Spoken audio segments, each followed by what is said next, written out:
United nation के अंदर तुर्की के बोल इतने ढीले पड़ गए हैं कश्मीर को लेकर कि विश्वास नहीं होता। 2021 के अंदर तुर्की के बोल बहुत ही ज्यादा तेज थे और इंडिया को वो दबाने की कोशिश कर रहा था कश्मीर का नाम लेके। उस समय अर्दोगान को बिल्कुल भी अंदाजा नहीं था कि भारत किस प्रकार से रिएक्ट करेगा और उनकी दुखती रग को दबाएगा, फिर दबाएगा और दबाता जाएगा। 2021 के अंदर जयशंकर जी ने अर्दोगान के स्टेटमेंट के कुछ ही घंटे बाद साइप्रस के फाइनेंस मिनिस्टर के साथ में बातचीत की और एक बहुत ही बड़ा बयान दे दिया। कश्मीर का मसला तो कुछ भी नहीं है साइप्रस के मसले के आगे, और तुर्की ने वहां पर ऐसी घालमेल कर रखी है जिसके बारे में अभी तक कोई बोला नहीं था। एक तरफ से जयशंकर जी ने तुर्की के सामने साइप्रस का मुद्दा उठा के रख दिया, वहीं पर दूसरी तरफ इंडिया की तरफ से ऑफिशियल स्टेटमेंट दिया गया भारत के यूएन में परमानेंट रिप्रेजेंटेटिव त्रिमूर्ति के द्वारा। पूरा एक साल निकल जाता है, आज के दिन अर्दोगान को दोबारा से उसी जगह पर खड़े होने का मौका मिलता है और इस बार वो कश्मीर के अंदर भारत को घेरने का काम नहीं करते।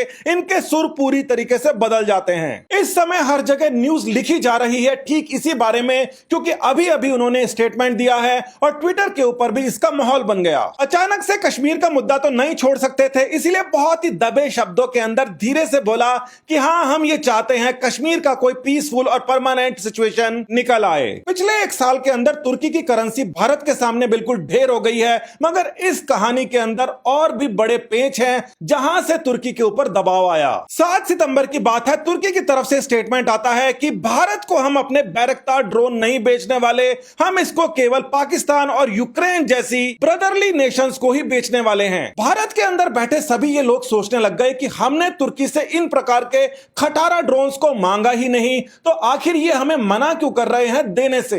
असल बात यह है कि ये जो बैरक्तार ड्रोन है ये अर्दोगान के दामाद की कंपनी बनाती है, और दामाद के बनाए हुए ड्रोन्स को ससुर अगर अच्छा बोले तो इसके अंदर कोई बुराई तो नहीं है। तुर्की की हालत इतनी ज्यादा खराब है कि वहां पर अर्दोगान इस बार चुनाव हारने की कगार पर नजर आते हैं और उनको इसके लिए एक बहुत बड़ा कारनामा करना पड़ेगा। अमेरिका के सरकारी मीडिया हाउस इस बारे में लिखते हैं कि ग्रीस के साथ में तुर्की के बड़े एग्रेशंस यानी कि कॉन्फ्लिक्ट होने की संभावनाएं बढ़ती जा रही है, छोटा मोटा वॉर की तरह। अब धीरे धीरे बात यहां पर समझ में आने लगती है कि अचानक से तुर्की के अर्दोगान मोदी से जबरदस्ती मीटिंग करने पहुंच गए, जबकि वो शेड्यूल में शामिल नहीं थी एससीओ के। वर्ल्ड मीडिया की तरफ से भी इस मीटिंग को बहुत ही अनएक्सपेक्टेड मीटिंग कहा गया, और यह मीटिंग तुर्की की तरफ से इनिशिएट की गई थी। वो जानबूझकर चाहते थे कैसे भी करके मोदी से बात कर लें। अब ये जो फोटो है इसके अंदर ही बहुत सारी चीजें क्लियर हो जाती है कि क्यों तुर्की इस समय पिछड़ता जा रहा है भारत के आगे, कि उसको ऑलमोस्ट कॉम्प्रोमाइज करना पड़ रहा है। ये जो फोटो दिखाई देगी इसके अंदर विदेश मंत्री Jaishankar, national security advisor Ajit Doval दिखाई देंगे।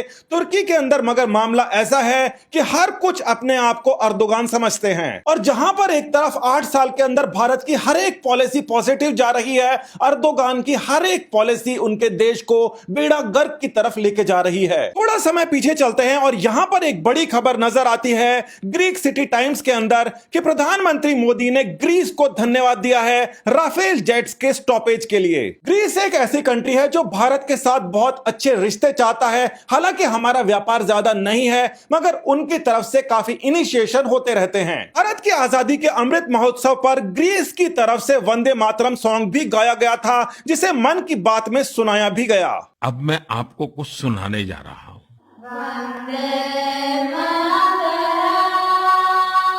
अब इस बात को समझिए कि ग्रीस और तुर्की दोनों के दोनों नेटो मेंबर्स हैं, यानी कि इनके अंदर अगर कोई कॉन्फ्लिक्ट हुई तो बीच बचाव करने के लिए नेटो मेंबर्स किसी एक की तरफदारी नहीं कर सकते। तुर्की की तरफ से कश्मीर का मुद्दा उठाना उसके द्वारा की गई साइप्रस के अंदर घुसपैठ को रोकने का एक तरीका था, और अब मामला आ गया है ग्रीस के साथ में कॉन्फ्लिक्ट का। तो भारत ग्रीस की साथ अगर दे देगा तो तुर्की को लेने के देने पड़ जाएंगे। यानी कि मामला तो तुर्की ने ऐसा बनाया कि वो पाकिस्तान का समर्थन करने के लिए आएगा, मगर अब समस्या उसके ये हो गई कि ग्रीस के समर्थन के अंदर भारत तुरंत प्रभाव से तैयार दिखाई दे सकता है। इसके अलावा इनके दामाद की जो कंपनी है बैरक्तार, इसके भी बुरे दिन शुरू हो गए जिस दिन से इन्होंने भारत के खिलाफ स्टेटमेंट देना शुरू किया। बैरक्तार वाले स्टेटमेंट के नजदीक ही इंडियन एयरफोर्स की तरफ से भी ऐलान होता है कि अब इंडियन एयरफोर्स भी अपने ड्रोन्स बनाएगी जो कि बहुत ही ज्यादा सोफिस्टिकेटेड होंगे। इसके अलावा Adani defence and air space के अंदर भी एक बहुत ही बड़ा बदलाव होता है। है जिसकी वजह से तुर्की की यह कंपनी डूब सकती है। कुछ समय पहले अदानी ने जनरल एरोनॉटिक्स के अंदर 50% भागीदारी खरीद ली थी और अब ये ड्रोन्स बना सकते थे एग्रीकल्चर और पीसफुल पर्पसेस के लिए।